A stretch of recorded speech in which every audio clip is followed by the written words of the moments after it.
Hello, hello, hello, everybody. Welcome in. Welcome to the live. Happy Sunday. Thank y'all for joining me today. I'm back again, as usual. Welcome, welcome, welcome to the live. Go ahead and like the live, share the live. The topic for today is be pretty and powerful. Now go ahead, like the live, share. We're going to have good conversation. We're going to have a good time, okay? Hey, y'all. All right, yeah, that's what I want it to be. All right, cool. Turn on a little music while we kind of wait on more people to join us. Hey, y'all. Yeah, like the live, share the live. Thank you so much for joining me today on this beautiful Sunday. So I spent most of my day cleaning and running errands. That's what I did today, girl. But I finally had a chance to go live. So here I am. Welcome in. I'll just let that play. Do this right here. Yeah, let me turn this down some. Happy Sunday. I hope you guys are having a great and wonderful day today. If you have never seen me before, I go by Pretty Powerhouse.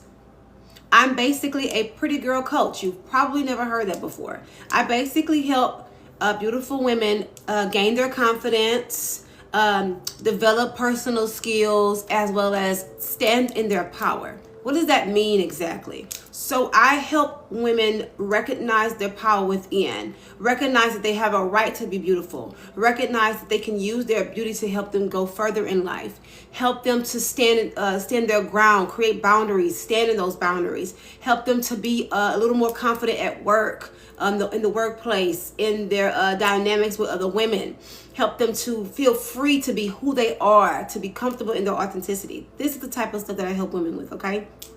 And now I also do like spiritual counseling, stuff of that nature, because at one point in my life, I did spiritual counseling for a long time.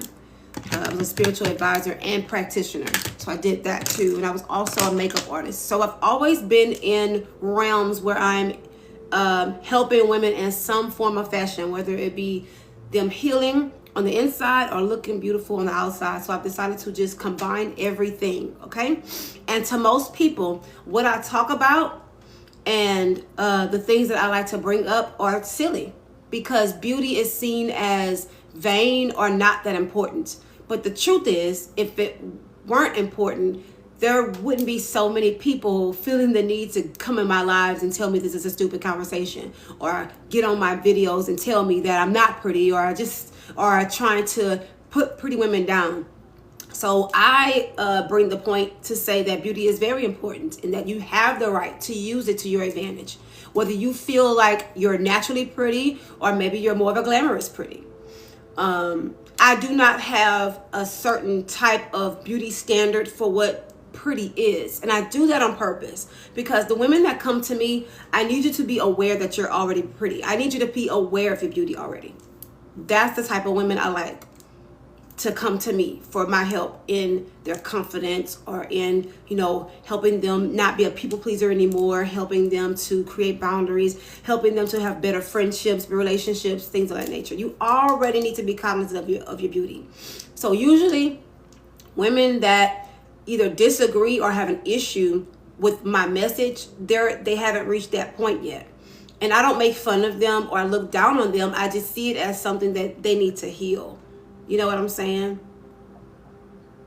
So I'm going to go ahead and get started with what I'm going to be talking about today. So be pretty and powerful. So I wrote an ebook titled You Are a Pretty Powerhouse. In this ebook, I basically go into detail with how the world likes to gaslight beautiful women. Hey, Chrissy.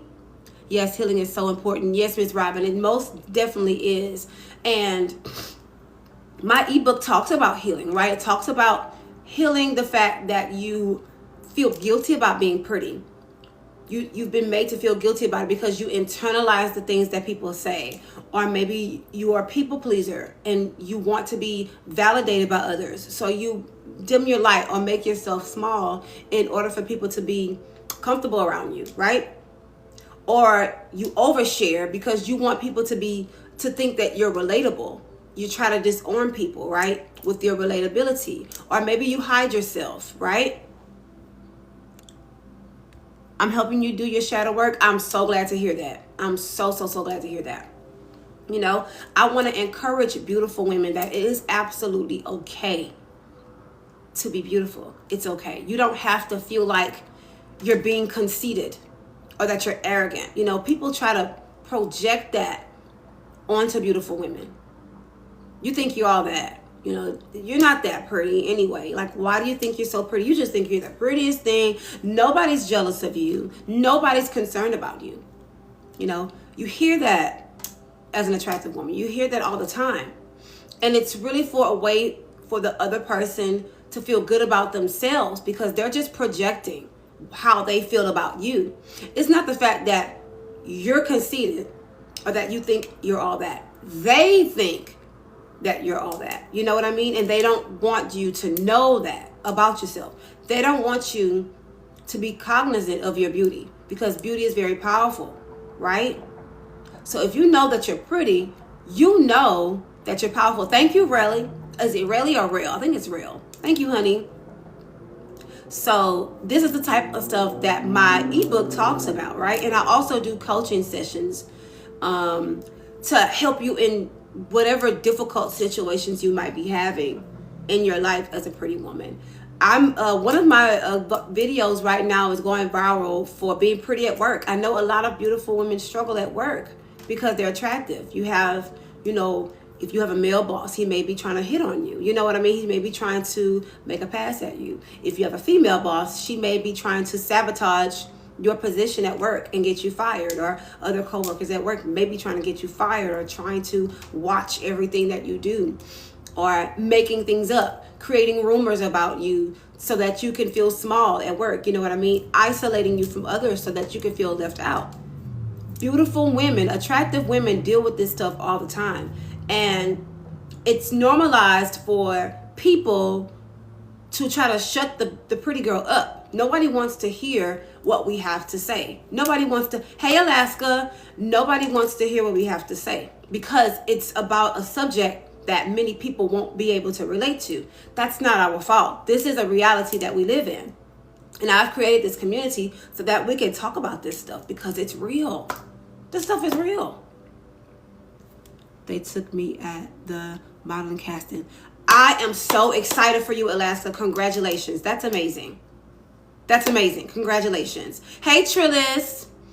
All y'all coming in the building. There's 17 of us, 18 of us here right now. 2.2K likes. I love y'all. Thank y'all so much. Yes, Eva, at work, they really work very hard to humble you, gaslight you, you know, single you out, right? And it's because that attractiveness, they know that you being attractive, you're going to pull and attract a lot of attention to yourself. You know what I'm saying? That's just what they do. And some people want to be an outlier. They don't want to give you attention because they feel like you already get attention or you get too much of it. So they do mean things to you to be like, well, you know, I'm not gonna say hello to her, or I'm not gonna be nice to her because, I mean, I don't want to make her head bigger. This is the type of stuff that people, that's how they think. And it's so strange, because you're just living your life. You're just doing your thing. If you talk about it, they think you're vain. Right. They think you're vain, that you're an airhead. I had somebody come in here the other day say this is an airhead conversation. And she only said that because she just can't relate to it. I kicked her out of the live. Yes, Erica, that's what they do. That's how people are. That's how people are. That's what they do. And if you point out the stuff that people do to you, you're wrong. It's like, it's okay for people to treat the pretty girl like trash, because in their mind, they think you're pretty, so your life must be perfect and you have everything already. So why should I treat you with respect? Why should I treat you like a human being? Why should I treat you like, you know, like a person? They treat you like trash. They treat you like, you know, they treat you like you're here, like you're beneath them, right? It's nice you're talking about it. Thanks. No problem. See, all of y'all understand what I'm saying because you've been through it. You get it.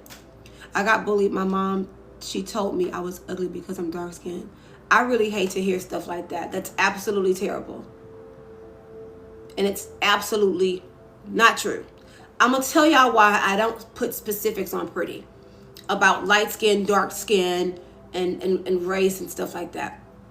Because pretty is not just your outward appearance. It is an energy. It's a frequency. Beauty is a frequency. And you have to have a level of consciousness to understand what I'm talking about. And you have to have the experience. If you know what it's like, thank you for that heart me. Y'all get y'all heart me's. That's going to give you 45 points of engagement points on TikTok. And your views are going to start going up on your page. Get your heart me's. But I don't put specifics on pretty. If you know that you're beautiful, that's all I need in order for me to be able to help you. If you can relate to the stuff that I'm talking about, that's all. I don't care if you're dark skin, light skin, 4C hair, 3A hair, tall, short, I don't care. If you can relate to what I'm talking about, then this is your community. If you can relate to the experiences of a pretty woman, then this is your community. My whole life, even my sister and mom were really mean to me when I was growing up. I didn't get it. Yeah. Right. Pretty is better is established by spirit. Right. Right. And then the good thing about beauty is that you can enhance your beauty with makeup and extensions, weave, wigs, nails, colors of clothing and stuff. Like, it's a whole vibe. There's no one way to be pretty. And I think that's the issue with the whole conversation. People try to put things in a box. Like, you can only look like this in order to be considered pretty. No, there's so many different ways to be beautiful. And that's why I don't specify it. I never say, this is the only way to be pretty. You have to do your hair like this in order to be pretty. Or you can only wear these type of clothes if you're pretty. Listen, I'll bring this up since I'm saying this. Like, the whole clean girl aesthetic, the clean girl, barely any makeup, that's not the only way to be pretty. That's not the only way to be pretty. It's not. It's not the only way to be pretty. It's not. You can be glamorous pretty. You could be natural pretty. You could be tomboyish pretty. There's so many different ways to express beauty. Any woman who knows she is beautiful is welcome here. That's really the point. If you can relate to anything that I have to talk about, this is your community. Whether it be weird dynamics with your mom because you're pretty, toxic friendships, failed relationships because your partner was jealous of you or something like that because you're pretty, workplace bullying in school, you have a hard time connecting with women because of envy and stuff like that. If you can understand that, this is your community, because this is what we talk about. We talk about this here because it is an ongoing thing. Every day, she got the sauce. Yes, you found your community, because it seems so minuscule, right? Because we're talking about beauty. And people like to put beauty like it doesn't matter, like it's really, really small, but it's not. If beauty was so small and minuscule, then there wouldn't be so many people spending thousands of dollars a year going to vacation to what? See beautiful things, see beautiful places, swim in beautiful water, eat beautiful food. And if you make a lot of money, drive beautiful cars, live in beautiful houses. Beauty matters. It does. Whether it's natural beauty, glamorous beauty, enhancements where you went to have surgery, it doesn't matter. Beauty is a frequency, is a currency. It's a currency. Right? It's an energy, it's a currency, right? I believe beauty is very spiritual. I believe once you surround yourself with beautiful things, it can elevate your energy, right? Once you put on nice clothes, you clean yourself up, put on nice clothes, fix your hair and fix your, your makeup or whatever. It literally raises your vibration because it's an energy. It's a vibration. It's a vibration. It is. And it matters in the world. It does. Art, right? You buy yourself pretty flowers to put around the house to make your house feel like home. You get beautiful decorations around your home. This stuff, it all goes together. And so I encourage beautiful women to accept the fact that they're pretty and to just live it, you know? Be free to feel good about yourself, to feel good about how you look, because you look at yourself every single day. Why wouldn't you like the way you look? And if you don't like the way you look, why would you stay there? Why would you sit in that? You know what I mean? If you don't like the way you look, change it. Enhance it. Upgrade it. Do something. Right? You have what I like to call pretty privilege if you're pretty. Use it to your advantage. Use your pretty privilege. Thank you. Use it to your advantage, y'all. You look the way you do for a reason. People react the way they do to you for a reason. Is it Patra? Hey. Are you sure you're not a parking ticket because you got fine written all over you? I absolutely like that. That is hilarious. That is so funny. Thank you. So yes, use it to your advantage, y'all. Right? I mean, if you could get the job just by putting on the right outfit, wouldn't you put the right outfit on to get the job? Right?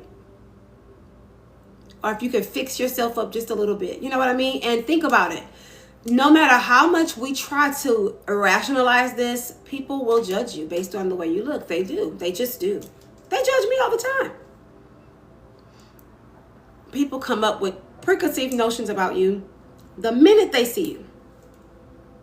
So why wouldn't you lean into the pretty girl stereotype? Lean into it. Lean into it. I say just go all in. Being beautiful is powerful. And I talked about this the other day. Beauty, hyperfemininity, and acknowledging the fact that you're pretty is very powerful because beauty is very persuasive. And people on a subconscious level know this stuff. So why wouldn't you use this stuff to your advantage? This is an advantage that you have in the world, being a pretty girl. Use it. It's okay. It's really okay. So let me go through what this little exercise that I like to do. So I'm going to explain to you first what a pretty powerhouse is. It's a name that I came up with, right? I don't just consider myself a pretty powerhouse. I consider other beautiful women as pretty powerhouses as well, okay? So on my website, I put that a pretty powerhouse is a beautiful, attractive woman with great power and strength. She's self-actualized, has emotional control, and is able to shift frequencies with her energy alone. She's confident, bold, and courageous. What makes her special is that she's able to use her gift of being beautiful to help her fulfill her purpose and manifest the life that she desires. A pretty powerhouse is a force to be reckoned with. She's a real goddess. So basically, a pretty powerhouse is a beautiful woman that uses her beauty to help her fulfill her purpose and manifest the life that she desires in whatever way she chooses. Right?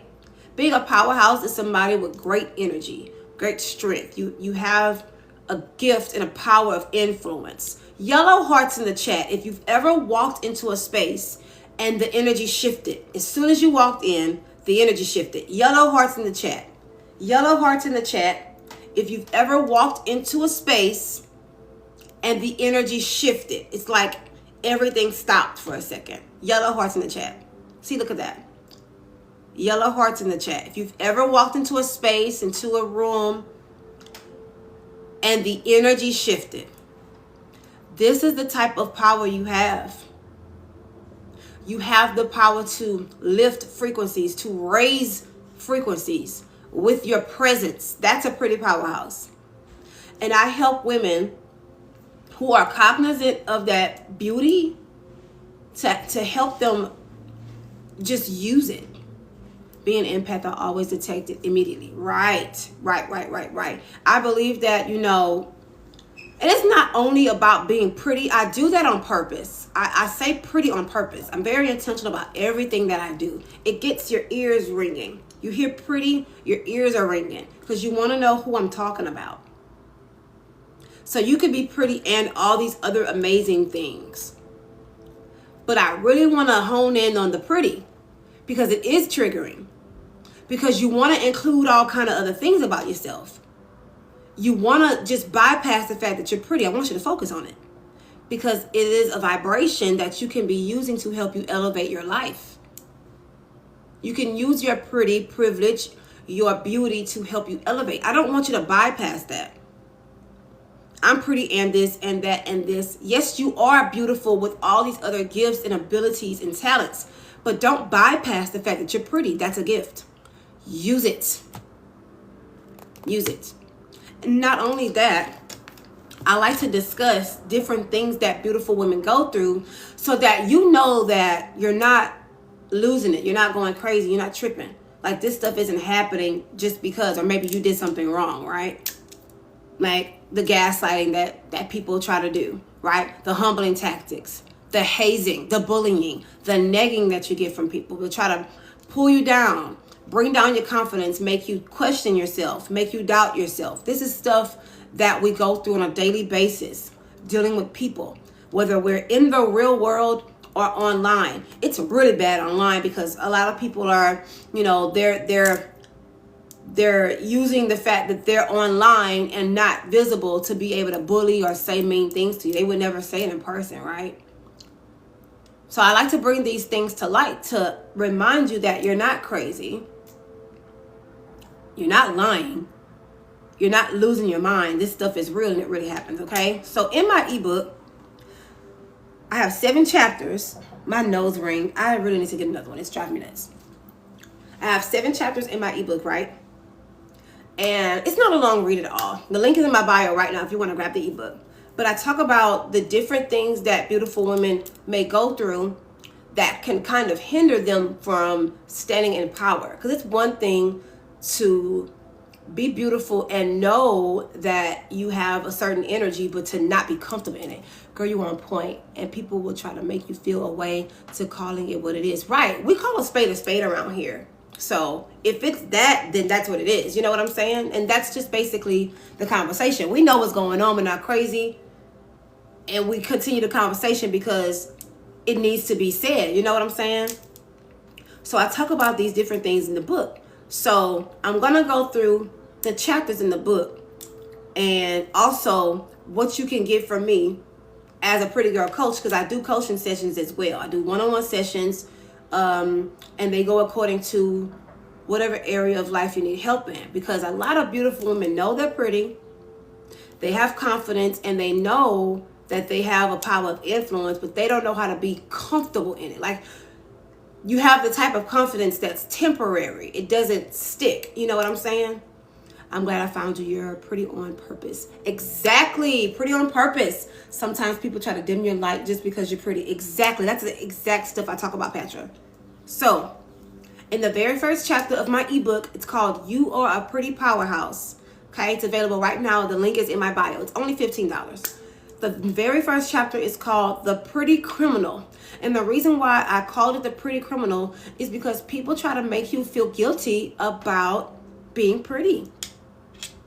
They try to make you feel guilty about it. They try to make you feel bad about it. Like using your beauty to get what you need and want out of life is a bad thing. It's not. Or else you wouldn't have that advantage. You know, they'll tell you stuff like, you think you're all that. You know, you think you're better than other people. And you're literally just minding your business. You think you're better than everybody. You know, look at her. She's so conceited, right? And you got your nose turned up. Like, who do you think you are? Like, this is the type of stuff people tell you so that you can doubt yourself and be like, is it wrong for me to be pretty? Is it wrong for me to acknowledge my beauty or enjoy it? They want to make you feel guilty about enjoying the fact that you're pretty. They want to make you feel guilty about it. Right? And why, like, I didn't ask to be born like this, right? I didn't ask my mother and father to get together and make me. You know what I'm saying? I've heard people discredit artists by saying things like she only made it because of how she looks. Right, they do that all the time. They do that all the time. She only made it because she's pretty. Or they'll accuse a beautiful woman of sleeping around. She slept her way to the top. It's like, God forbid you have work ethic and be pretty. You know? God forbid that you have talent and skill, work ethic, you know. God forbid. There has to be some type of underhanded way that you made it, because it's just impossible for you to just be pretty and have all of these talents and skills and work hard to be able to get what you need out of life. God forbid. So they do stuff like that. And that's why I call chapter 1 the pretty criminal, because that guilt you feel, all that is when you feel like you've committed a crime, or you feel like you've committed an offense towards someone.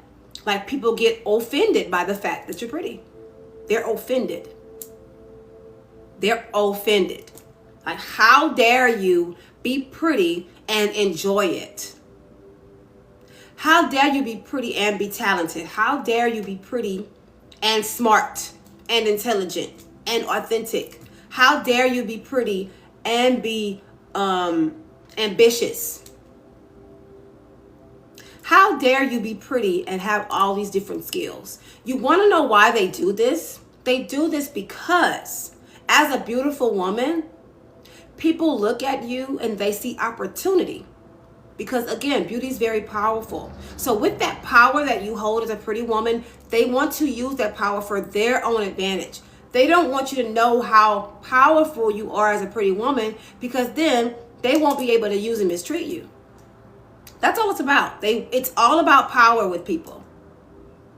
Man or woman, it doesn't matter. It's all about power. People want to have power over you. They want to be able to use you. Hi, princess.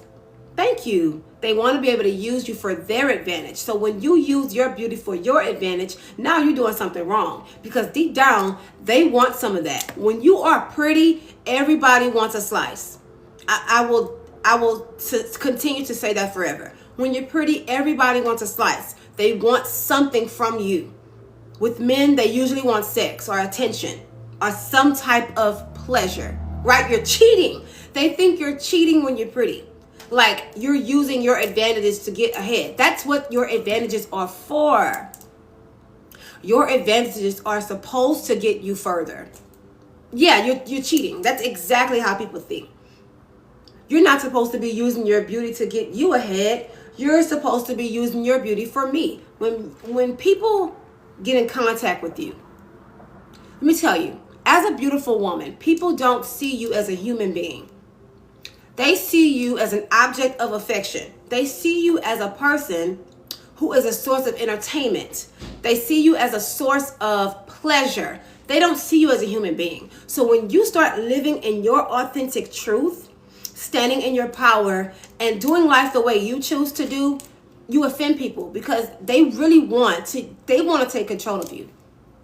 They don't want you to have control of your own life. They want to be able to dictate what you do, because when you're pretty, they put you on a pedestal, and then they have all these crazy expectations. And if you don't meet the expectations, you're wrong, you're bad, and you don't do anything right. That's how people see you when you're pretty. When you're pretty, you're put on a very high pedestal, and they put a lot of pressure on you to be perfect. You can't do anything wrong when you're pretty. You cannot make a mistake. You cannot have physical imperfections as a pretty woman. Absolutely not. It's unacceptable. You can't make any mistakes as a pretty woman, whether you're in a relationship. Most of the times, as a pretty woman, you may end up in a situation with someone who views you as this angelic being that makes no mistakes. And the minute you show them that you're human, now everything is just gone wrong. They stop speaking to you. They create distance with you. They don't want to talk to you. They don't want to tell you that you're beautiful. They don't want to do any of that, right? They punish you with distance in a relationship when you don't meet their expectations of being this perfect being, right? Same thing at work. When you don't perform the way they want you to, when you make a mistake at work, everything that you've done that was great is put in the back burner. Your mistakes are on a billboard. Everybody's talking about it. They're in the break room talking about how you don't know what you're doing. You don't do your job correctly. It is manipulation. That's exactly what it is. Beautiful women are constantly being manipulated. That's why I talk about this type of stuff, because I'm sick of it. I'm sick of it. I just want to live my life. I do not want to meet other people's expectations. I know what expectations I have for myself. Trying to break you, exactly. They want to break you, pull you apart. They want to pull you apart as if you were a doll or something, like you're an inanimate object that they can piece back together the way they choose. That's why they do this. That's why they do this. Wow, I didn't expect this combo, but I'm here for it. Right. Because this stuff happens all the time. It starts very, very young. When you're very, very young at home. Your mom may not have done it. Your dad may not have done it. But someone in your life when you were little has done it. Someone in your life has tried to break your spirit because they see something in you that's absolutely amazing. They just want to break your spirit. And I wrote this ebook, and I do these coaching sessions with women so that they don't take that shit anymore. It's time for beautiful women to not only know they're pretty, to not only know that they're powerful, but to stand in it. Like, this is who I am. This is how I show up in the world. And whoever has a problem with it can kiss my ass. Like, that is the attitude that I want women who come to me for help. I want them to have that attitude so that you can start that business, so that you can become an artist, so that you can do the things that you really want to do in life. And you don't have to live up to other people's expectations. You don't have to live up to other people's expectations. You don't. This is your life. Yours. Your life belongs to you. It's not about anyone else. You. And you get to decide who gets to share that with you. You get to decide who gets to be in your life. You don't let nobody pick you. You do the picking. You do the picking. People love to pick beautiful women. Oh, girl, I'm going to have you do my makeup. No, you're not going to have me do my makeup. Do your makeup. No, I'm not doing your makeup. Oh, girl, I'm going to have you do my hair. No, I'm not doing your hair. You can't just choose me. Just pick me. And then I'm supposed to be like, oh, my God, no. Oh, girl, you're going to have to show me how to shop. No. No. This is the type of stuff I'm talking about. Exactly, for a fee. Volunteering you, right. They always volunteer you to either be there, be someone of some type of assistance for them. They want you to volunteer to be a sidekick. Like, you're the person to lift them up. This is why I said people see you as a source of entertainment or pleasure or someone to lift them up, right? Your job as a pretty woman is to lift everyone else up. This is why you'll be walking down the street and a man that you've never met in your life will tell you to smile. You need to smile. I don't know you. Why should I smile in your face? I don't know who you are. People feel entitled to your energy. Arm candy for men and women. Right. You're arm candy for men, and you're a trophy for men and a sidekick to women. That's how they treat you. That's how they treat you. You're supposed to lift everyone up. As a pretty girl, you are supposed to give compliments to everyone around you so that they don't feel uncomfortable, right? You're supposed to just hand out compliments. Oh my God, you're so pretty. Oh my God, this. You're supposed to make everyone else feel good as a pretty woman. That's what they think. No. I say to hell with that, because it drains the hell out of you. Trying to be everything to everyone and you're left depleted. That's right, it is truth. So we're going to go on to chapter 2. This is a perfect segue to chapter 2. Chapter 2 in my ebook, You Are a Pretty Powerhouse, is called The pretty people pleaser. I know that some of y'all can relate to that one. The pretty people pleaser, right? You want people to believe that you're a good person. So you find yourself in situations where you overgive, you overexert yourself. You try to make sure that everyone's good around you. You try to make everyone comfortable around you. You dim your light, you make yourself small, and you make yourself super available to everyone because you want people to think, oh my God, there are some pretty women out there who are good people. Being a people pleaser comes from a deep-seated need to be accepted and to be loved and validated by others. Lipstick on my teeth, y'all. Being a people pleaser comes from a deep-seated need to be loved, accepted, and validated. You probably grew up in a situation where you weren't seen, you didn't feel seen, or abandonment issues, or you may have grown up in an environment where you had to perform in order to be loved. You had to do everything perfect in order to be loved. You had to do everything just right to have praise. You had to do everything to the T, thank you, digital boss, in order to be seen. That's where people pleasing comes in. Narcissistic parents, right? Narcissistic parents, narcissistic teachers, right? Or guardians or family members, you know? Or you have these friendships where you end up, thank you, Sierra, where you end up in these narcissistic friendships where your best friend is really your enemy and she treats you like a sidekick. And if you don't do something that she likes, she's mad at you. She's creating distance. If you don't call her when she wants you to call her, then you're not a good friend. If you didn't offer to pay for her dinner because she doesn't have money right now, then you're a bad friend. If you don't tell her what she wants to hear when it comes to that toxic man she's with, you're not a good friend. Hello, am I talking to somebody? If you're not 100% available to your best friend, then you're not a good friend, right? Or at work, maybe you deal with people pleasing you're a people pleaser at work. You're always available, even on your off day. You're volunteering yourself. Oh, I'll come in. Or you're volunteering to train people. You're volunteering to work a position that they're not even paying you for. You just keep volunteering yourself. You're the one bringing lunch sometimes for the whole staff. You bring the coffee and donuts every Saturday morning for the staff. Because you want your boss to think that you're a good worker and good employee and a team player, right? You want your boss to think that you're a team player. Right? Oh, my Lord, my nose ring.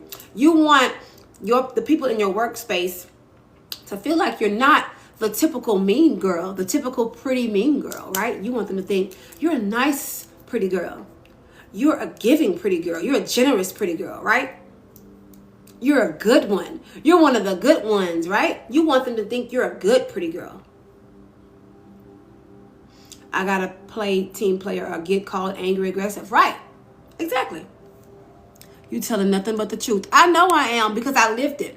I've been there and done that. People pleasing. Child, crown me people pleasing. Because I did it. Because I grew up in an environment where I had to be perfect. Or I felt like I had to be perfect in order to get praise or to be loved. I grew up like that. You know? In different spaces in my life. In my friendships, I was a people pleaser. In my past relationships, people pleaser. Always trying to make sure. Let me tell y'all what a people pleaser is in a romantic relationship. You know you're a people pleaser in your romantic relationship when something is wrong with your partner. You're always checking to make sure that they're okay or that you didn't do anything wrong. Are you okay? Did I do something? You need anything from me? You need me to cook something for you? That's being a people pleaser in your romantic relationship. right? You want to make sure you hit every checkbox every single day. You can't live your life like that. You are a human being. You're not going to do everything right. Hey. You good? I'm just tired. I'm going to trash. Okay, thank you. You about to come in here and go to sleep? No, I was like, I should take a bath. Okay.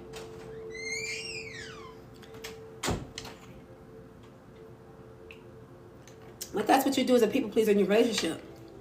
Right? You want people to think you're good. Because you keep telling yourself that you're not good enough. When you've dealt with all the gaslighting, all the negativity, the hazing, you get to a point, hey boo, you get to a point to where you think you're not good enough. Does that sound familiar? No matter how much makeup you put on, how you style your hair, how you walk around with your head held high, no matter how high your heels are and how well you work, you feel like you're not good enough. So you always strive to do more for people.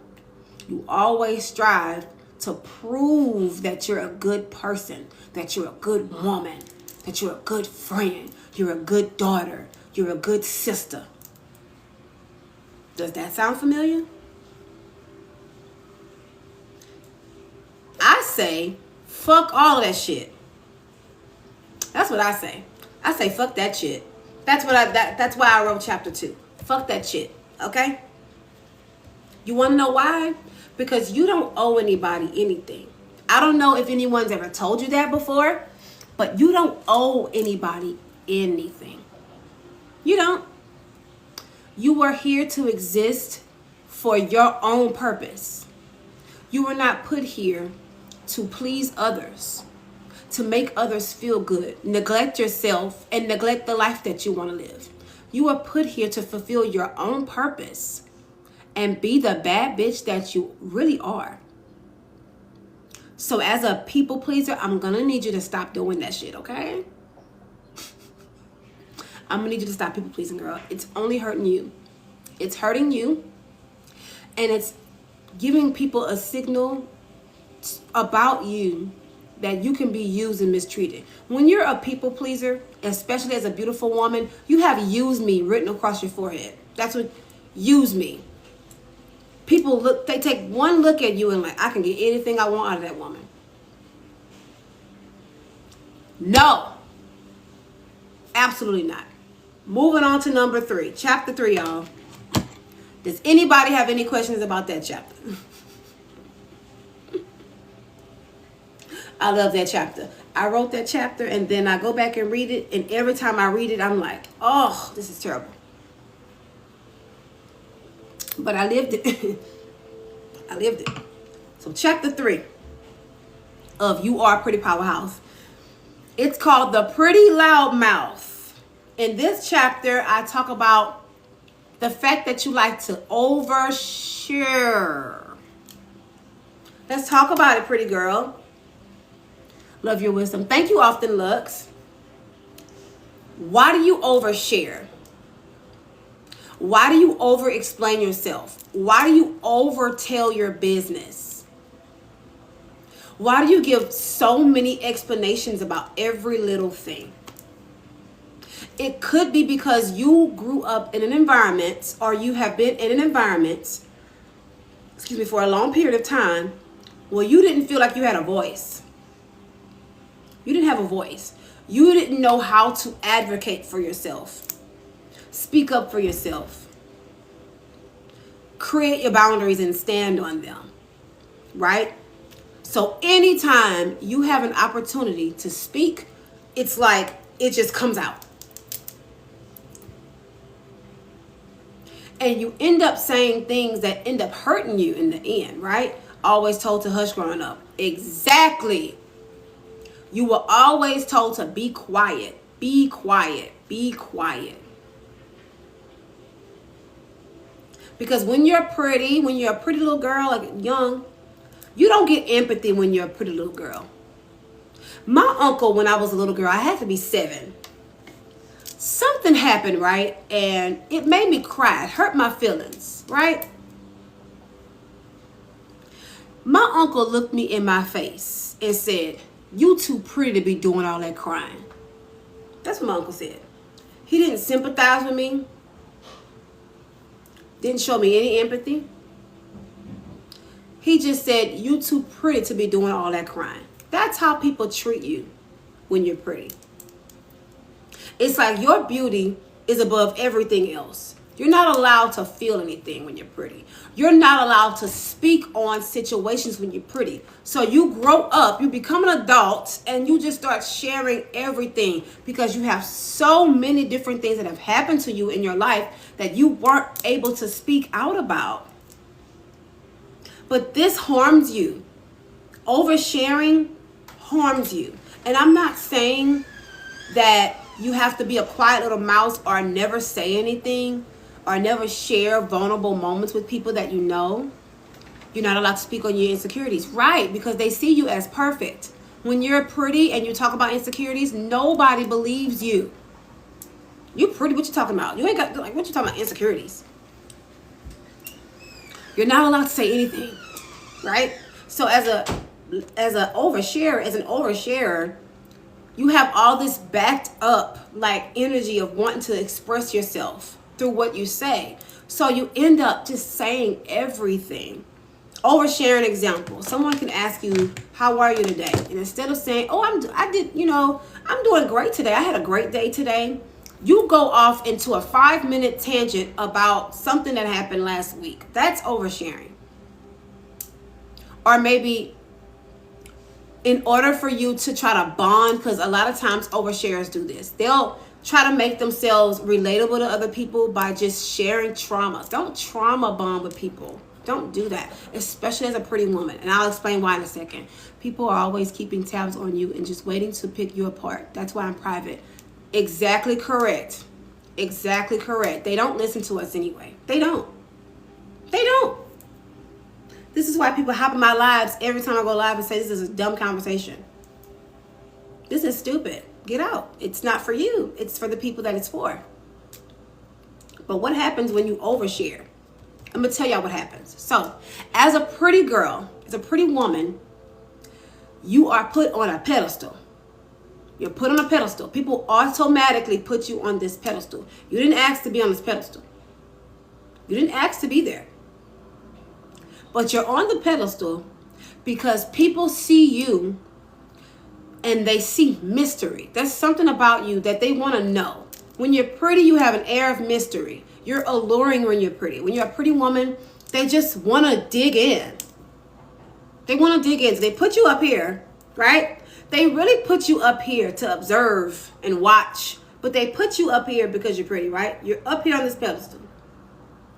And while you're on this pedestal, you are mysterious, unique, alluring, gorgeous, stunning, right? Unlike other people, because you're on the pedestal, right? So this is what happens when you overshare as a pretty woman. When you over-explain, overshare, and tell way too many personal details about your life as a pretty woman, you're taken off of the pedestal. They take you off of the pedestal. And now you become like everyone else. Now they're going to start disrespecting you and mistreating you because you've made them comfortable to come into your space knowing about your personal life. So they'll start saying things to you. They'll come up to you as if they've known you all their lives because you've given them comfortability. So you're not alluring anymore. You're like an open book, right? I want to encourage oversharers to be more exclusive. Pay attention to people and be more exclusive. Be more private. Because as a beautiful woman, that air that made you so untouchable leaves. Exactly. It's a psychology thing with people. People don't listen for real. They don't. It's psychological with people. If you want to overcome oversharing, play into the fantasy. don't reveal too many things about yourself because you're going to be regular. You'll still be pretty, but you'll be regular. They're going to treat you like everyone else. This sounds messed up, but this is a psychology thing. So they'll say disrespectful things to you. They'll feel like they can talk to you any kind of way because they feel like they know you now, right? You've made these people too comfortable around you. I need you as a beautiful woman to be exclusive, to be private, to be very, very picky and selective about who you allow in your space and who you allow to know about you, what you allow people to know about you, right? It's okay to share stuff. It's okay to talk about things, but be very selective about what you share. Be very intentional about what you share. You don't want to share everything. You don't want to share your weaknesses either. Never share your weaknesses.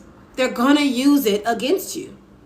Don't share personal things about yourself. They will use it against you. They will use it against you. People are people.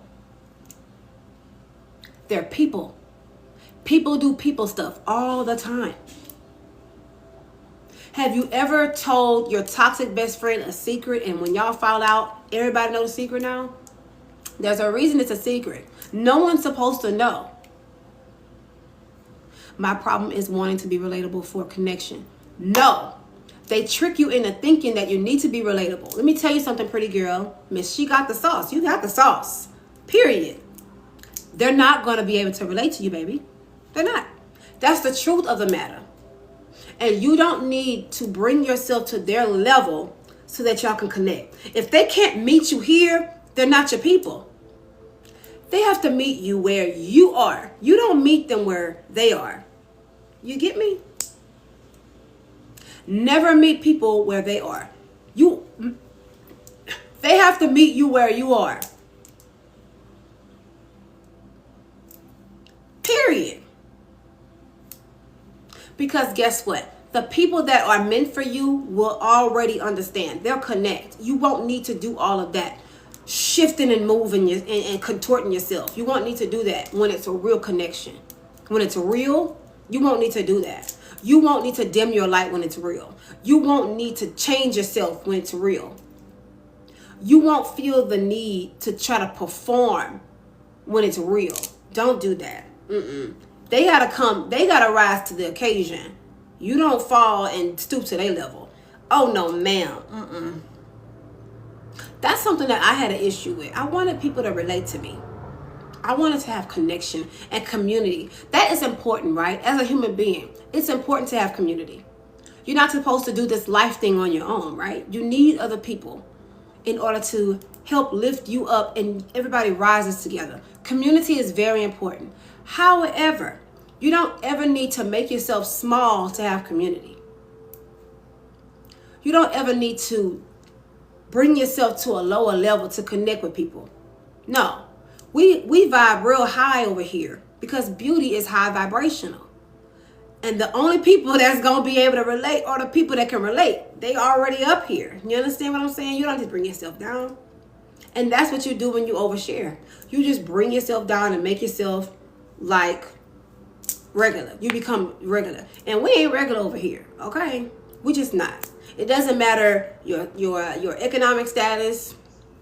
I don't care what skin tone you own or if you wear designer clothes, baby. You in this community, ain't nobody regular over here. Period. Okay? I don't care if you work at McDonald's, Popeyes. I don't care if you drive a 94 Honda Civic. You ain't regular, boo. You want to know why you're not regular? Because you're beautiful. That's why. When you're hot, when you're a hot girl, when you're that bitch, there's nothing regular about you. Can I share problems I'm having with my business to my boyfriend? I mean, if he's able to help, is he supportive? You know? Hey, Brittany. Is he supportive? I mean, I think if he's a supportive, partner, then sure. If he's able to thank you, if he's able to help you in that situation, yeah. I would just say, when it comes to business, what was your name? Miss User 578. If it's business, I would talk to someone that can actually help you in that situation in your business. So, we talked about oversharing. Hey, 41. Now we're going to talk about chapter 4 in the book. Now I'm going to stop right here. Whole time I'm not crazy. You're not crazy? Y'all go ahead and get that ebook. You are a pretty powerhouse. Thank you, Brittany. You are a pretty powerhouse. It's available right now. It's an ebook. You can download it as many times as you need. It's available on my website. Click the link in my bio. Hold on. Okay. Click the link in my bio. It's going to be, I think it's going to be the second one. It's going to say payhip.com/prettypowerhouse. It's going to be the very first thing you see when you click on there, okay? It's going to be like a pink, orange, and yellow page. That's my ebook. It's only $15. Grab it. Read it. It's only 7 chapters. It's not even that long. He invested over $5,000 to my business, so he invests, and he is always asking how sales are going. He's trying to make sure that his investments is giving him an ROI, okay? That's all that is. Now, if he's able to fix the issues, then sure, let him know. Okay, so we're moving on to chapter 4 of the ebook, and it's called The Pretty Recluse. Now, I know that some of y'all can relate to that. That chapter is about wanting to hide from the world because of all the negativity you get. So you stay in the house. You stay in the house. You don't go anywhere. You don't do anything. You don't go meet people, right? You just stay away. You distance yourself, right?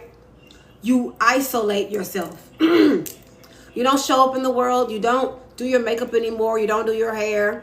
You don't get your nails done, right? Finding your platform is confirmation for me. I must be elevating. You are, and welcome. I'm glad you're here. I'm glad you're here. And I love the name, She Got the Sauce. Because yes, you do. You got the sauce. I don't even have to look at the picture all the way. You got the sauce, boo. Period. But in chapter 4, I talk about why pretty women want to hide. Why pretty women get to that point to where they want to isolate. Right? You just want to get away from the world. You sit in the bed every weekend with your pajamas, stuffing your face with snacks, watching Netflix because you just don't want to deal with the negativity. Yes, ma'am, we got the sauce, honey. And I go into detail on how that really, it doesn't help. Like I said for the 3rd chapter, it's about practicing exclusivity, not being reclusive. So be exclusive, not reclusive.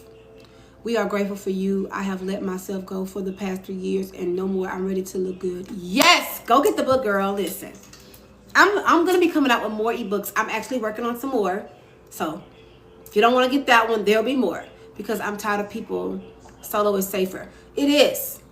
It's a way to do solo, though. You don't want to do solo as a way to isolate. Thank you, Didi. You don't want to isolate yourself. You want to be exclusive. Be exclusive, not reclusive.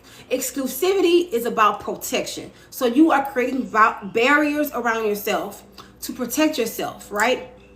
You're doing these protective measures to protect yourself from people that don't mean you well. You're selective. So you're doing the choosing here. I love your page. I want to start content soon, but I'm private. There's a way for you to do that. There's a way for you to do that. You don't have to, I'll get into this in a second, then I'll get back to the book. You don't have to necessarily go like deep and try to like be super relatable. Just be pretty. Exclusive isolation. Right. You want to be exclusive, not reclusive. Exclusivity is about power.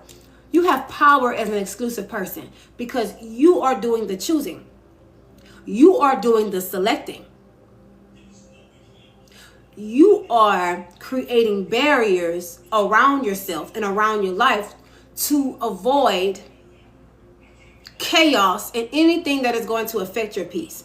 That is exclusivity. To avoid chaos and anything that is going to affect your peace. That is exclusivity. Isolation, however, isolation is done out of fear. You're afraid of the responses of others around you or in your life. You're afraid of people giving or in your life. You're afraid of people giving you negativity. or you avoid it. You don't want to deal with it. You can't just not deal with stuff and it's going to go away. Life doesn't work that way. You have to handle these things correctly, right? If you continue to avoid a situation, it's just going to get worse. This is why I say don't be a recluse. Don't be reclusive. Be exclusive. When you're exclusive, you're handling situations head on. You are choosing people. You are intentional about who is going to come in your space. You are intentional about what you share. You are intentional about who you are sweet and kind to and stuff like that. But when you're reclusive, you're trying to avoid everything. You're taking your power back. Exactly. When you're isolated and reclusive, you're trying to avoid stuff. Don't be avoidant. Thank you, Rail. Don't be avoidant. Don't be avoidant. Don't be reactive. Avoidance is reactive. Be proactive by being exclusive. When you're exclusive, you're proactive. You're putting these measures in place to protect you in the future. When you are isolated or reclusive, you're reactive. This is a reaction to all of the crap that you've been receiving from other people. That's what I talk about in chapter 4, okay? That's chapter 4 in the book. You Are a Pretty Powerhouse.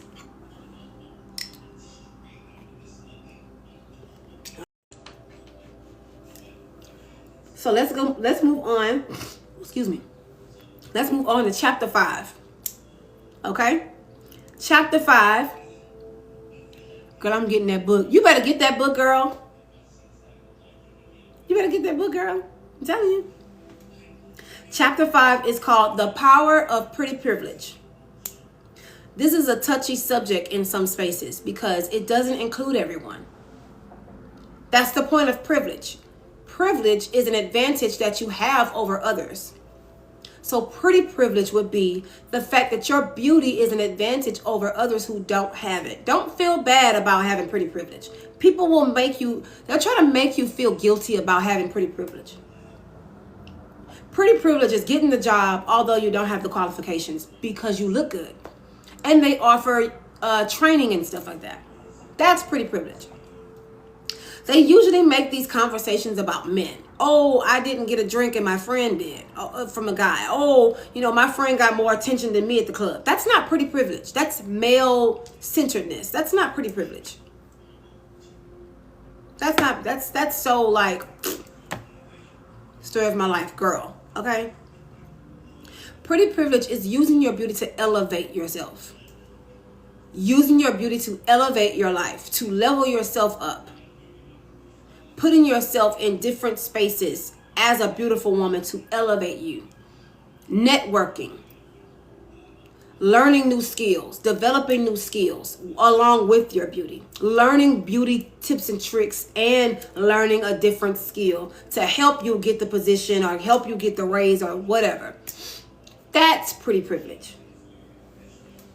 Using your beauty, getting online, right? Posting on social media so that you can get brand deals. That's pretty privilege. You're a pretty face. People want to see it. You put it online. Boom. You got other opportunities.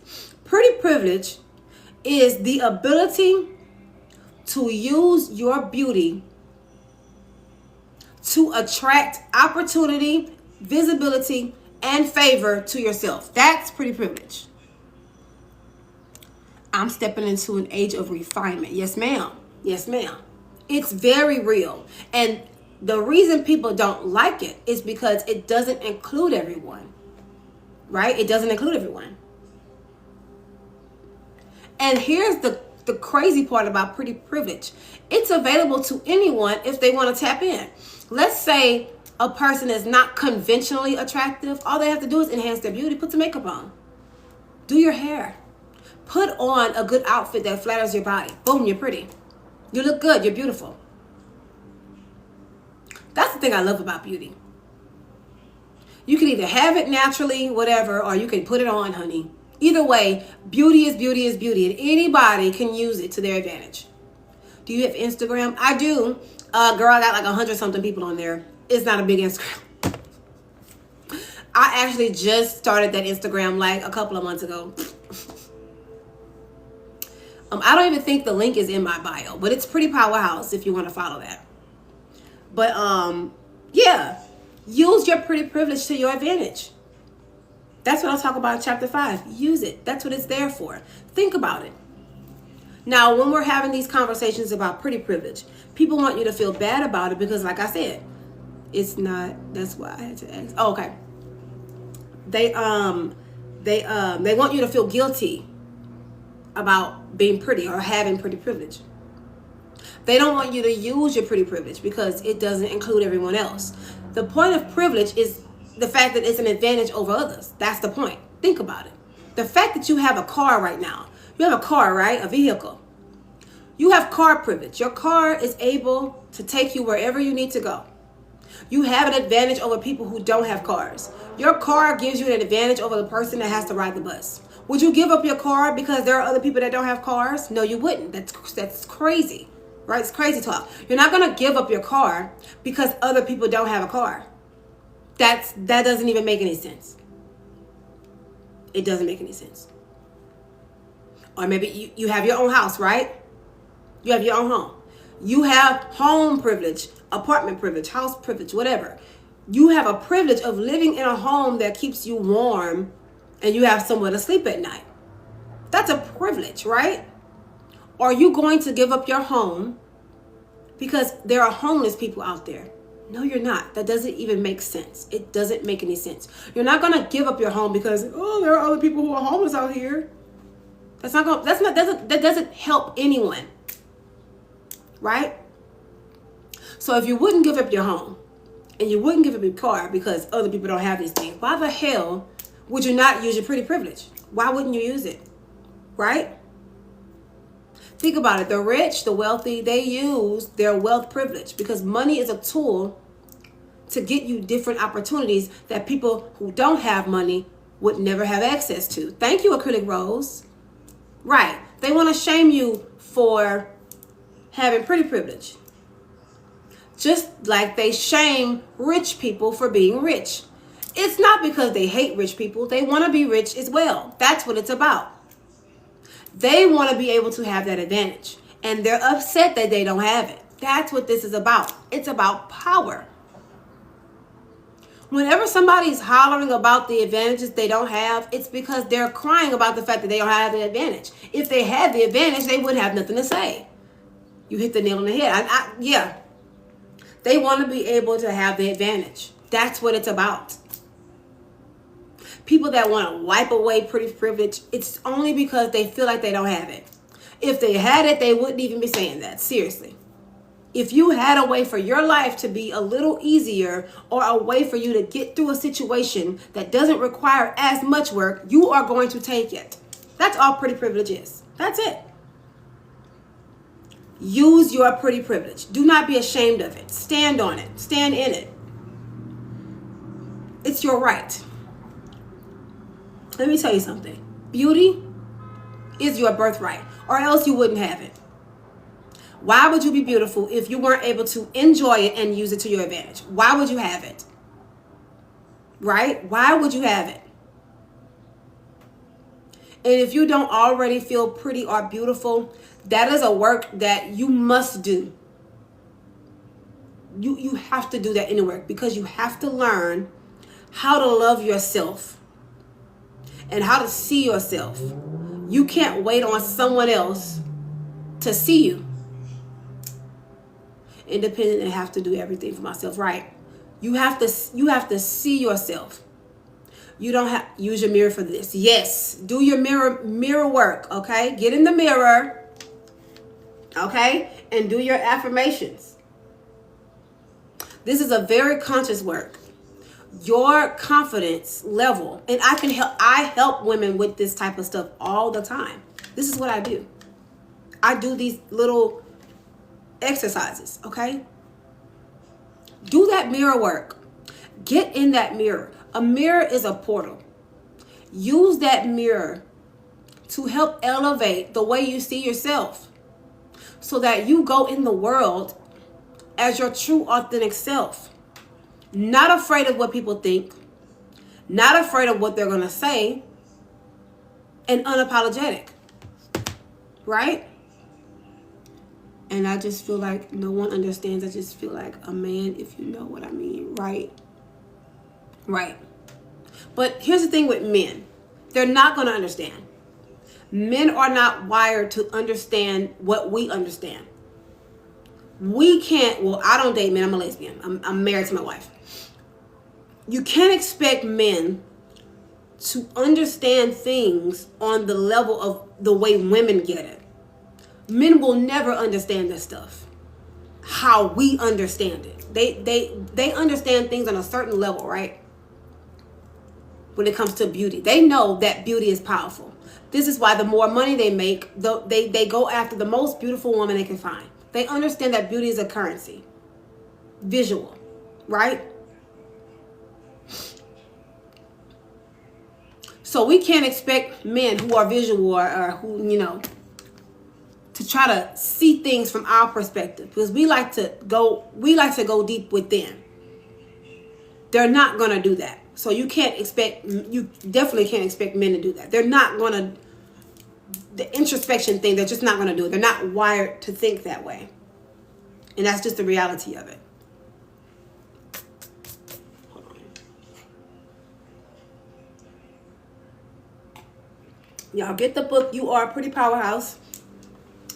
It's available in my link. Click on it. It's going to say payhip.com/prettypowerhouse. And you're going to click on it. It's going to be a pink, yellow, and orange picture. You're going to click on that. It's only $15. It has 7 chapters in it. And it's not that long of a read. It's more like a guidebook. So you'll be able to go back to it as a reference point. Like, okay, let me get help with people pleasing. Chapter 2. Okay, I overshare a little too much. Let me go to chapter 3 and read more. How do they heal if they can't self-reflect? Are you talking about men? I don't know. Listen. It's not my job to try to figure men out or try to fix men or try to understand them. The only thing I understand about men is that there are certain things that they can't do that women can, or certain things that we understand that they won't. I don't focus my attention on why men don't do XYZ. As a powerhouse, you gotta go here. Focus on the self. Instead of worrying about why can't men heal, worry about what you need healing about so that you can be better in life. Trying to fix men or get them to understand you will never help. It won't work. Focus on this, yourself. That's my answer to that question. I don't know. I have no idea. I just know what I know. I just know what I know. I don't know how to heal because I'm not a man. I don't think like a man. You know, I don't live life as a man, so I would not know. All I know is that the way we think, they don't think that way. The way we process things, they don't process it that way. I feel ugly because there's pretty girls around me. I know I sound jealous. So what I need you to do, ma'am, is go in here. Go in here. And I need you to start doing mirror work, Miss Pretty Rose. I need you to start doing mirror work. That's what I need you to do. I need you to start doing mirror work on yourself. Because until you deal with that jealousy in a positive way, it's going to come out. And it's not going to be pretty. It's not going to be good. Your jealousy that you feel, and I'm speaking to everybody on this because we're human and jealousy is a normal human emotion, right? Allow your jealousy to teach you what it is that you want, right? Why do I feel like this whenever I see this woman? What is it about her that makes me feel jealous? What does she have that I don't? Why do I feel this twinge in my heart? Why does it make me upset? What about her that makes me feel this way? She has self-respect. So all this means, Mr. Critic Rose, is that it's time for you to learn how to respect yourself. So this is where you go within. See, jealousy is a very normal human emotion. I don't ever want to perpetuate the idea that jealousy is just absolutely wrong. It's not. It's normal. It's what you do with jealousy that makes the difference. Allow your jealousy to teach you, to guide you. Okay, this is what I want. Like, for instance, like you said self-respect. Let's say you see a woman with a really nice body and you immediately feel jealous. And you may say something like, that ain't her real body. No, don't say that. All you say is, wow, she has a great body. You know what? I'm going to do what's necessary so that my body can look great as well. You have to transmute it. You have to turn it around. Exactly. Use your jealousy to teach you what it is that you truly desire. Don't get caught up in feeling the emotion and acting on it. That's when it starts to get bad. You don't want to act on your jealousy. Let's say you see someone with a really nice car and you immediately get jealous. All people with nice cars think they're better than everybody else. You say something like that. But no, really, it's the fact that you want a nice car too. Maybe you don't have a car, or maybe the car you have is giving you problems, or you're just ready for a new one and you can't afford to get it right now. All you do is say, I'm going to work hard in order for me to get a nice car too. That's a really nice car. I'm inspired to get a nice car. That seeing that nice car inspires me to get a better car so that I can feel good. You know what I'm saying? Allow your jealousy to teach you. Allow your jealousy to guide you. It's there to guide you. When you feel that twinge, hey, it's okay. You're human. It's all right. And then once you begin to check your insecurities, you'll feel these feelings less and less. It's not to say that it'll go away, but you'll feel them less and less, and you'll be able to know how to handle these emotions. You want to have emotional control, especially when you're pretty. Because when you're pretty and you have no emotional control, it is so easy to be swayed every which way. You want to have emotional control. Make sure that you are in complete control of your emotions. Don't allow your emotions to tell you where you're going. You have to direct your emotions. You have to tell your emotions how you're going to benefit from them. That's how I want you to see it. So let's go to chapter 6. Does anybody have any questions before I move on to the next chapter? Because I only got 2 chapters left.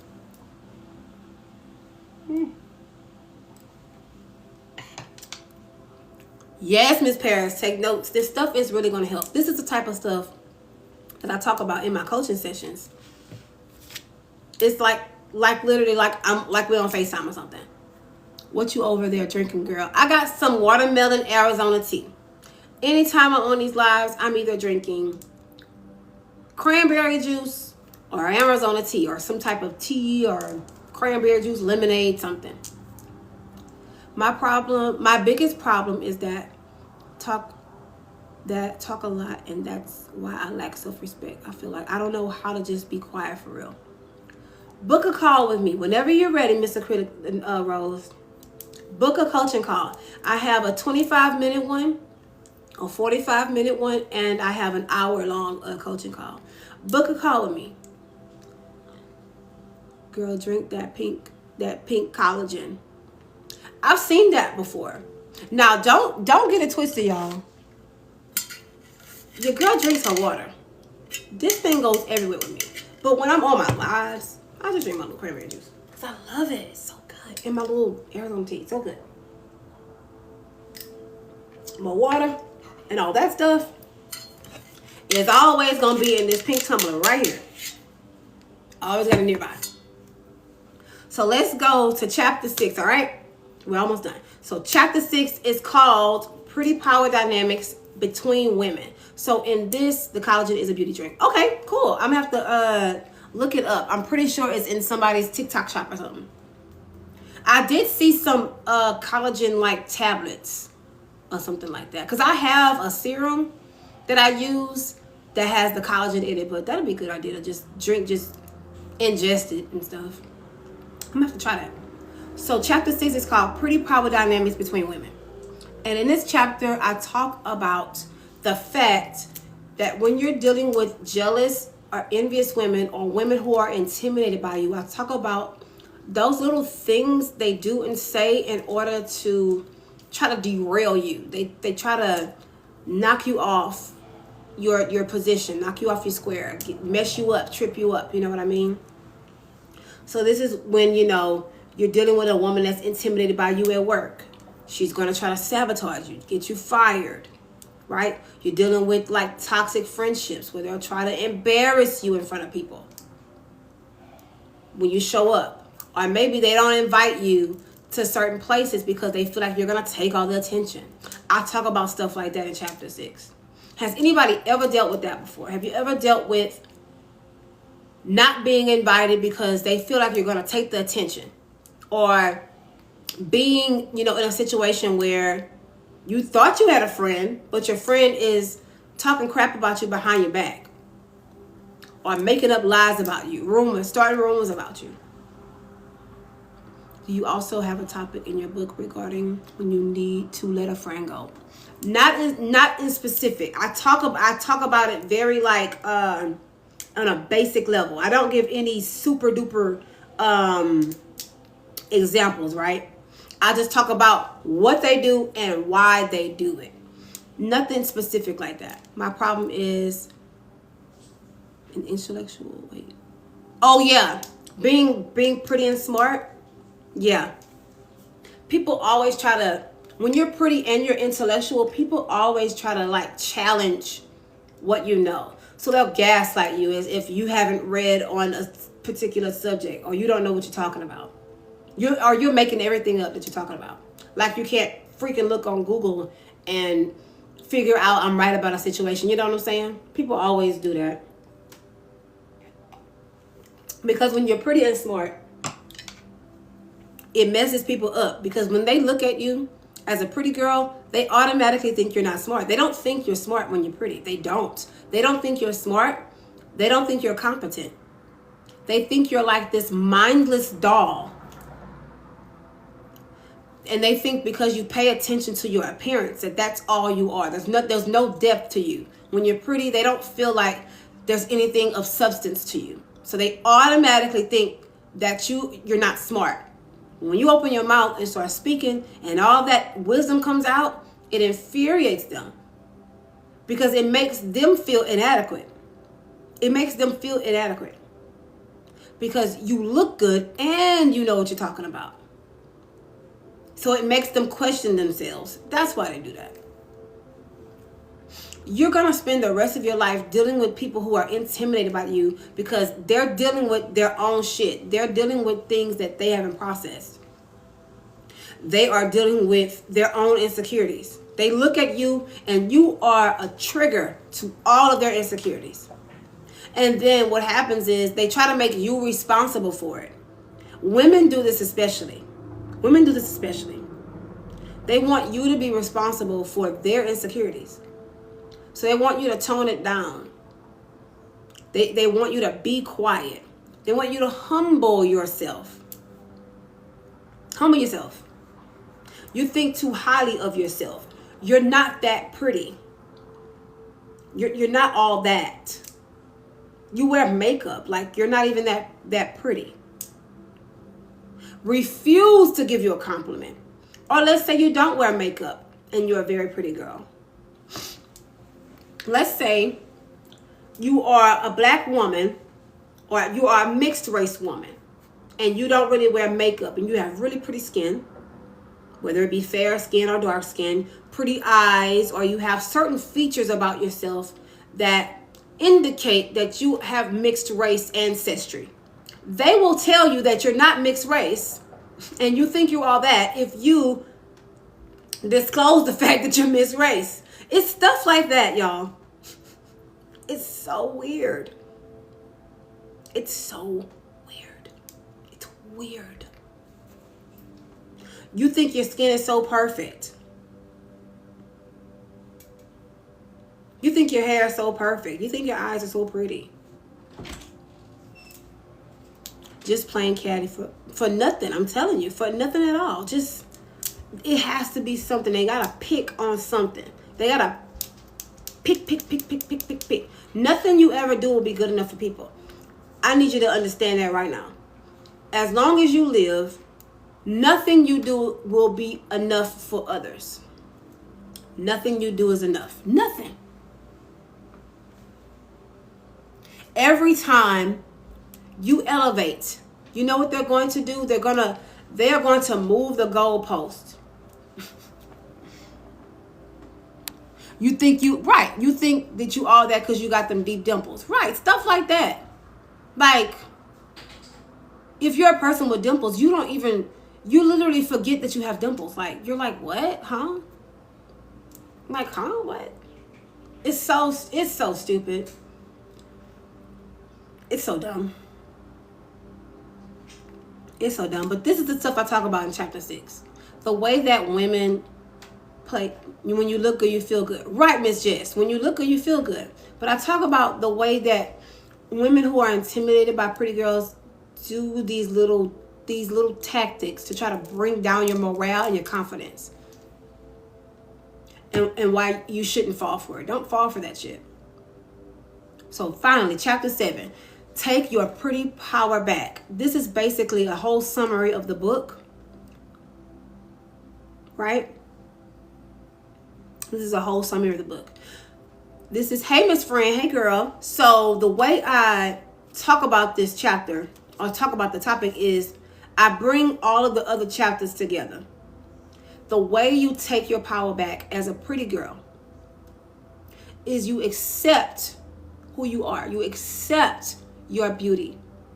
You enjoy your beauty. Right? You stop feeling guilty about it. Don't allow anyone to make you feel bad about it, right? Know and understand that you don't owe anybody anything. So you don't have to be a people pleaser. Because you don't have to do anything you don't want to do. You have the right to say no to people. You have the right to withhold your energy. Because again, people are very entitled. They want you to just be this free flowing, energetic being where you just give yourself over and over to people and you have nothing left for you. You don't have to do that. That's how you take your power back. You start saying no. That's how you take your power back. You say no to everyone else and yes to you. That's how you take your power back. You stop oversharing and you become exclusive. And you get very comfortable being the villain. That's how you take your power back. People are not going to like you. They already don't like you. But they're really not going to like you when you create those barriers. And you start saying no. And you stop sharing so much about yourself. When you start withholding information, when you gatekeep as a pretty girl, they're going to get very mad at you. Well, why are you gatekeeping? Like, it's nothing. You could just tell it. No. Because you're a person and people do people stuff. You're going to use it against me later. No, I'm not telling you that. You don't have to tell people things about yourself that you don't want people to know. A good way for you to stop oversharing, pretty girl, this is how you get your power back. I'm going to show you a perfect example. Write it down. This is how you stop oversharing. You take your power back. Take back your energy. Become more private and exclusive. This is how you do it. When people ask you stuff that you do not want them to know, always flip the conversation back to the person. People love to talk about themselves. So if they're asking you invasive questions about your personal life, switch the question back on the person. Okay? It could be something as simple as, are you in a relationship? If you don't want to disclose stuff like that because you don't need people all in your business, and particularly I'm talking about like workspace environments, professional environments, or hell, maybe in your family. You just don't want your family in your business. I think relationships are great. Are you in a relationship? How long have you been in your relationship? You just switch it back to that person. People love to talk about themselves. They love it. So when you switch the conversation back on them, they're just going to start talking. They're not even going to realize what just happened. They're talking about their relationship status, and you haven't revealed a thing about yourself. So be Donald Trump.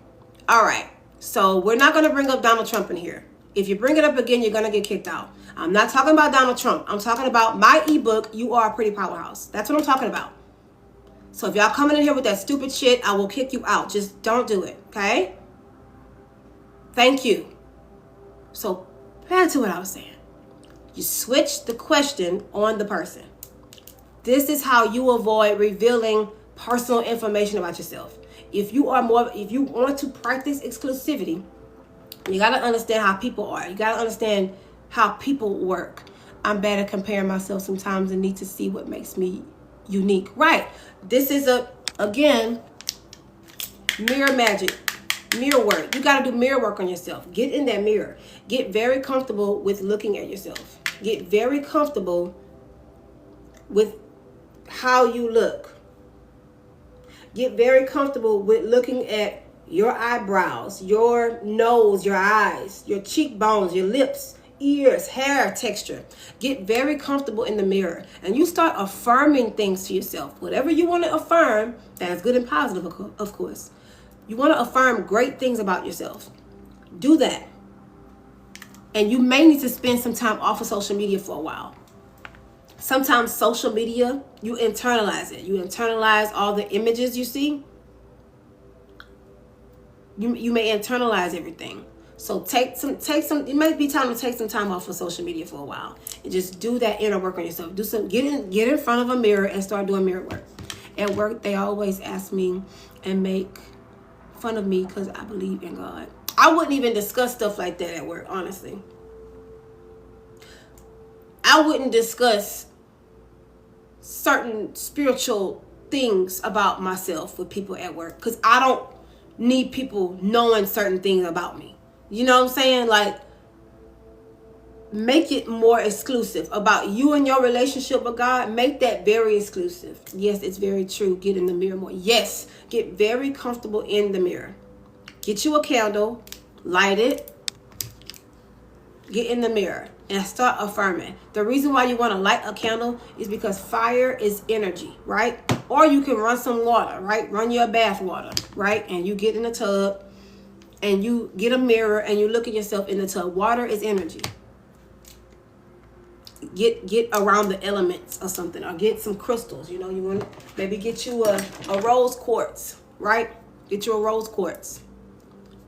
That's the earth. You know what I'm saying? Get around different elements while you're doing this mirror work. It is very, very effective. You are going to see yourself on a much, much higher level doing mirror work. And then it's not going to totally evade you comparing yourself. You're just going to know how to handle it better. When you focus more on you, you're not really concerned about what the outside world is doing. You're going to stop yourself when you try to compare, because it's going to happen. You're going to see a beautiful woman and you may see her lifestyle and you're going to be like, oh my God. But then you have to check yourself in that moment. Like, hold on, wait a minute. I'm that girl. Hold on. I'm that girl too now. You know what I'm saying? So make sure you're doing your mirror magic. So that was the whole book, y'all. You Are a Pretty Powerhouse. It's an ebook available right now. The link is in my bio. It's only $15. That's it. Or if you would like to work closely with me with coaching sessions, you can book that as well. I do 25-minute sessions, I do 45-minute sessions, and 1-hour sessions. And we do it through FaceTime, okay? Or you can call, or we could even do it through text if you want to do it that way. And it's more getting comfortable with you affirming and giving yourself a cute look with the mirror. Exactly. You want to get comfortable in your own energy.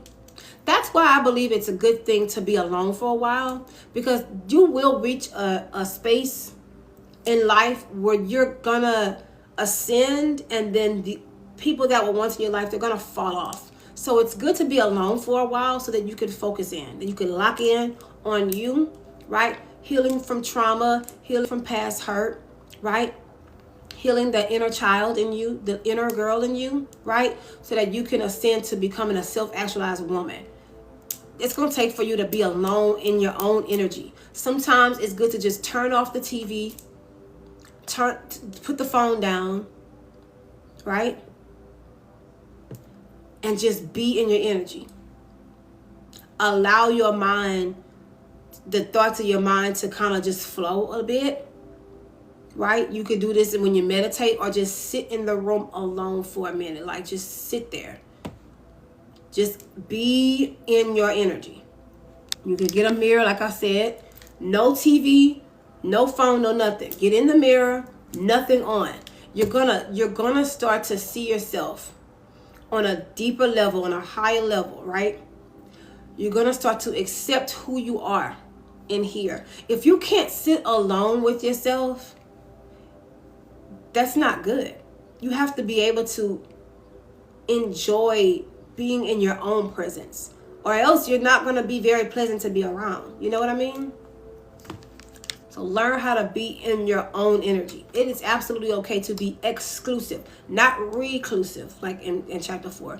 And that's when you start learning to create boundaries. Exactly. You create your boundaries, and not only do you create your boundaries, you get comfortable standing on your boundaries. So I know for a lot of women that's hard. Like, you'll create a boundary, but you're not standing on business. You let stuff slide too much. That used to be me. I'll create a boundary, and then somebody will cross it, and I'll just let it slide. No. Because all that shows is a lack of discipline within the self. When you're not, you kind of have to be militant and bitchy about your energy and yourself. Don't let people just rock your boat. Don't let people move you. You know what I'm saying? They're gonna think that you are evil and mean, but so what? It's not about people liking you. It's about people respecting you and you respecting yourself. They won't like you when you're militant about your energy like that. They'll be like, you're standoffish, you're bougie. So what? I'm also not in a bunch of drama and chaos. I do this to protect myself. I'm not in drama. I'm not involved in anybody's drama because I don't allow people in my space like that. Liking someone is temporary anyway. Exactly. I don't allow people I don't give people the luxury of being in my space to start creating any type of chaos. I just don't. This young lady, and I should have looked up her name. I actually think I reposted the video. I think I did. This lady said that the definition of a soft life is having the luxury of being unavailable to chaos. And that is the perfect example of soft life. Create a soft life by creating boundaries and barriers around yourself and your life so that chaos doesn't come in. You're energetically blocking all the chaos. It's not to say that people won't try it, and it's not to say that you won't go through things. It's saying that you're not allowing yourself to spend your peace. You're not. If it costs you your peace, it's too damn expensive. That's what I mean. You are prioritizing your peace over everything else. You're prioritizing, what do you suggest for being more firm? This is the perfect example of being more firm. Speak from your diaphragm. That's what I'm doing right now. Your diaphragm is that's your solar plexus chakra. That's where your willpower and confidence is. When you speak from your diaphragm, people can actually hear what you're saying. They can understand you. Be direct with eye contact and speak from the diaphragm. This is a perfect way for you to be more firm. Practice this at work. Your job is the perfect place to practice this. Don't be so eager to be like, hello, how you doing? Hi. No. Because you don't have to give people that. It's not to say to be a cold, heartless bitch. I'm not saying that. But I'm saying especially when you are in certain environments like professional environment, your job is the perfect place to practice this. I'm telling y'all, it works. Practice it at work. How you talk to your boss. Right, you guard yourself. How you speak to your boss. How you speak to your clients. Right? Thank you, Red Ruby Rose. Have you seen that black and white blanket? It's on your desk chair. Oh, thank you. You're welcome.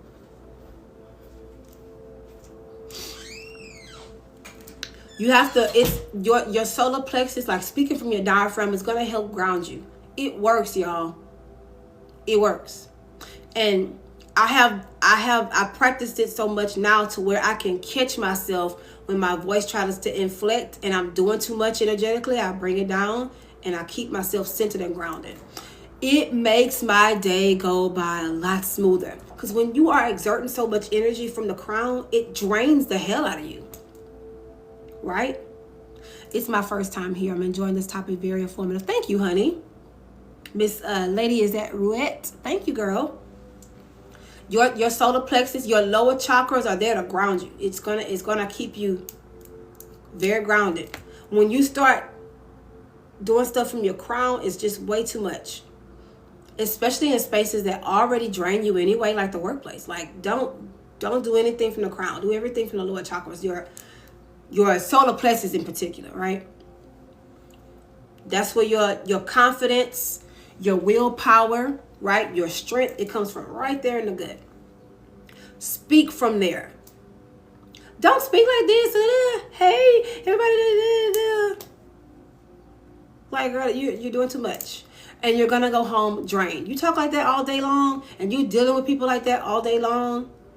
They're going to take all of that pretty, beautiful, high energetic energy and just rip it right away from you. And then you're going to go home feeling drained every day. Operate from right there in the solar plexus. I live in a community filled with energy vampires, so I avoid them like the plague. Girl, that is the best. Listen, avoid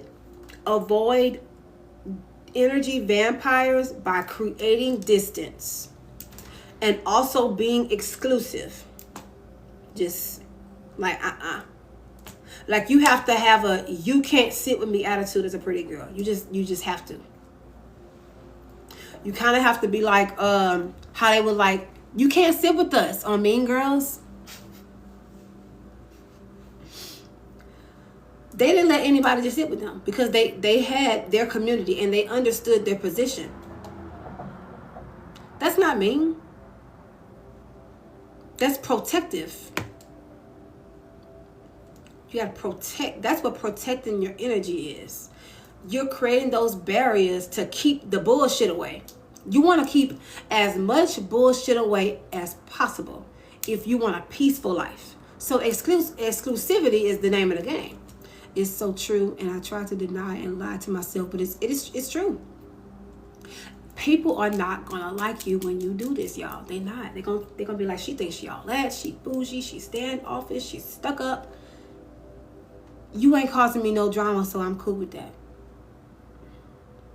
You're not causing me any drama in my life, so I'm absolutely okay with that. I'll be the villain all day long as my life is at peace. My life is at peace because you ain't all in my business, because you don't know nothing, because I'm private, because I don't share things about myself. You don't know what's going on. When you're private like that, when you're exclusive, they don't know where to strike, because that's all they're trying to do anyway is strike because you're pretty. They're trying to strike and sabotage because you're pretty, and that intimidates and infuriates them. So the only way they can get any information is if you open yourself up or if they have proximity to you. But by you saying hell no, like you're not about to get in my life, my business, that makes them mad. So then when they can't get information out of you, they lie. They create stories. They create rumors. They lie about you. They try to defame your character. You gotta let lame people do lame shit. Don't even worry about that part. When they try to lie on you and create rumors and start rumors and stuff, put you in group chats, you gotta let lame people do lame shit. Like how Beyonce don't respond to nothing. Beyonce doesn't respond to anything that people say about her. She don't get online, go live. I just want to say that this ain't true, and that's not true, and this ain't true. Beyonce don't do that. She's the perfect example of what it is to be exclusive and mysterious. And you can't let them see you sweat either. Don't let them see you sweat. When you have strong boundaries, you begin to walk in your power. Right. I never wanted to see my beauty as a factor to the toxic relationships I had friends refuse to help. Right. Your beauty is a huge factor in your relationships. Me and help. Yeah. Your beauty is a huge factor. I love your message. Stumbled on your page a couple of days ago. Keep going. It's needed. Thank you, honey. Let me see. When the hate don't work, they start telling lies. Right. When they can't be comfortable hating you or trying to ruin your life, they'll try to ruin it by lying on you. And it's just like, you have to continue to walk in your power anyway. There's going to be all kinds of things thrown at you as a pretty woman. All kinds of things thrown at you. And you have to be able to stand anyway. I would ignore this for wanting to feel humble. Oh no. That's the number one thing they tell pretty women to do. Be humble. Be humble. You want me humble because you want me beneath you to step on me. You want to be able to use and mistreat me. That's why you want me to be humble. Me being powerful and confident speaks to your insecurity. And you don't like how that feels. Don't listen to people when they tell you to be humble. Be even more confident. Show up more powerful. And if you look at the definition of humble, no one should want to be humble. Exactly. It means to be underneath someone. Like, no. I used to minimize myself to make others comfortable, but I stopped it now. Yes. Off topic. But did you always date women, or is your wife the first one? So I'll answer it this way. I identified bisexual my entire life. And then when I got into my celibacy journey, that's when I decided to just exclusively date women. Because I just didn't see the point in even being with a man anymore. So no, she wouldn't be the first one. But does anybody have any other questions? Not about my personal life, but any other questions?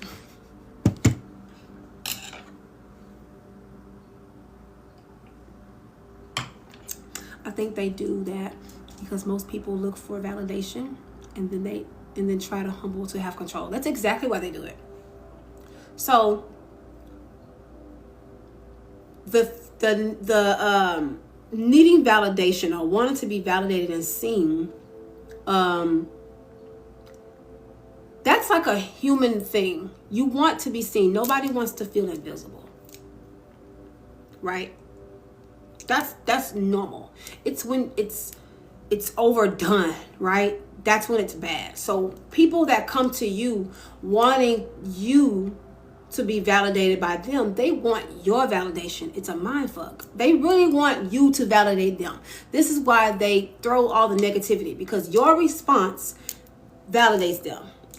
I was the one that got the pretty girl mad. She gave me a negative response. It makes them feel good. It gives them power. This is why you pay people this.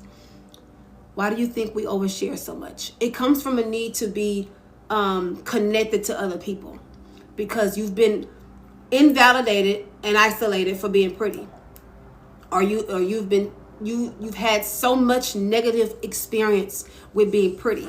And you've probably grown up in an environment where you didn't have a voice. So whenever you have an opportunity to speak, it's just overdone. You have an opportunity to speak, you just overspeak it now. Now you're talking about everything. And it gives very much, girl, go see your therapist, like go see somebody, you know? Girl, go get a journal.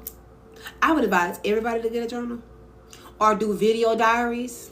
I love doing video diaries, especially if I'm really upset about something. I do video diaries. And then I play it back and I'm like, girl, it wasn't even that serious. Or like voice recordings. Video diaries are a game changer, y'all. Do video diaries. We had 9,000 likes. Well, I'm going to end it there because, y'all, I'm hungry. I've been cooking. My food is about done. And I need to eat. Y'all go ahead and get that ebook. You Are a Pretty Powerhouse. It's available in my website. Click the link in my bio. payhip.com/prettypowerhouse. You're going to see a pink, orange, and yellow picture. That's my ebook. It's only $15, y'all. And then y'all give a review. You can give a review on the page. Not as a powerful number. It most certainly is. I thank y'all so much for being in this live today. I had a good time talking with you ladies. As usual, I'm sticking beside you. Period. And y'all can book that call. I do have time today if you want to book a call with me and have the call tonight. I have a 25-minute session, 45-minute, and 1 hour. If you want to book with me, y'all can do that. You want to just grab the ebook and read and then give a review, y'all can do that as well. I love y'all, and I really appreciate you guys being a part of this community. I'll be back tomorrow because I go live every single day. So don't worry if you just coming in and you missed. I will be playing back some of the clips from tonight. And love you too, girl. And I'm going to also go live tomorrow because that's just what I do. I love y'all. Bye, y'all.